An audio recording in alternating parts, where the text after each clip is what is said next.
Charlotte, I really enjoyed your presentation and reading about your research into the Amur leopards.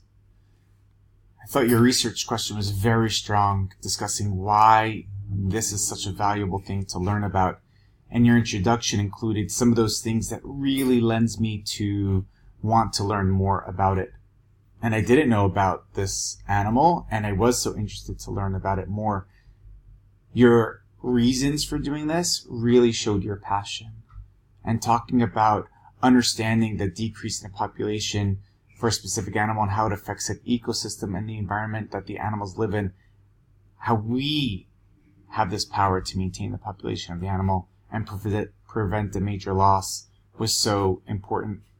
I thought it was nice to read about the population of the animal. The graph that you included and what makes this so valuable to poachers was interesting as well.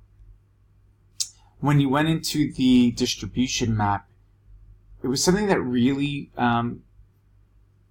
became relevant to me because I'm from this area and I did not know how much they are found in this part of the world compared to the other parts of the world that I've lived in, and they are not present at all.